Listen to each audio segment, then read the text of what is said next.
থেকে একটি গান হতে পারে সে গানটি রাসূলের শান, হতে পারে পীরের শান, হতে পারে খাজা বাবার শান। হয়তো বা যে দরবারে এসেছি সে দয়ালকে ধ্যানে খেলে স্মরণে রেখে সে মুর্শিদের নামের উপর একটু শান রাখা হয়। এরপরে আমরা উভয় শিল্পী বর্ণনা গান যেহেতু শেষ করেছি, কর্তাপক্ষ যেখান থেকে আমাদের বলতে আমরা উভয় শিল্পীর চেষ্টা করবো সেখান থেকে দুটি কথা দুটি গান আপনাদের মাঝে উপস্থাপন করা। আরে সারা রাতের মধ্যে শিল্পীর চাওয়ার মতো জায়গা থাকে একটা আমার বোন দয়াকে স্মরণে রেখে আসলে যার সাথে আজকে গান বাংলাদেশের একজন সুনামধন্য গায়িকা জনাব পারভীন সরকার। ঢাকাতে অনেক নাম শুনি, আমার সাথে আমার বোনের আজই প্রথম দেখা, এর আগে কখনো দেখা কিন্তু বেশ ভালো লাগলো নাম শুনি।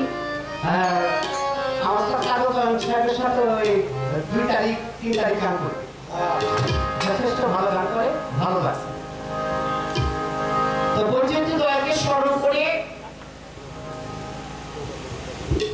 লালানুর চিস্তি অনুষা চিস্তিকে স্মরণ করে তাদের নামের উপর আজকে এই মিলন মেলা, আমি সেদিকে লক্ষ্য রেখে সর্বপ্রথম ছোট করে তাদের নামের উপর একটি শান আমি রাখি।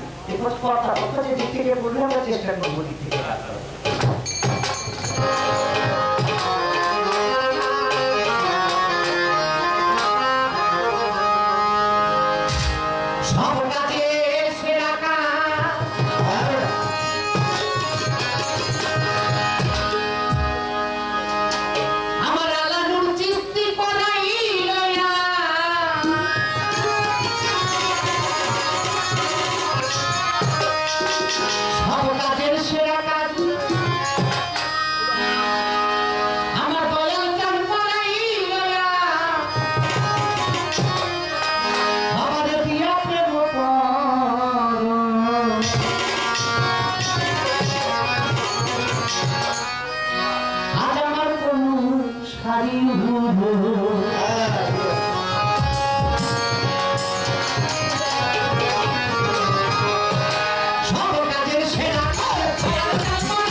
তিনটাই গান করে যথেষ্ট ভালো গান করে, ভালো লাগছে। তো পর্যন্ত দয়াকে স্মরণ করে লালানুর চিস্তি, অনুষা চিস্তিকে স্মরণ করে তাদের নামের উপর আজকে এই মিলন মেলা, আমি সেদিকে লক্ষ্য রেখে সর্বপ্রথমে ছোট করে তাদের নামের উপর একটি সানামি রাখি। এরপর কথা কথা যে দিক থেকে বললে আমরা চেষ্টা করবো দিক থেকে রাখতে।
Keep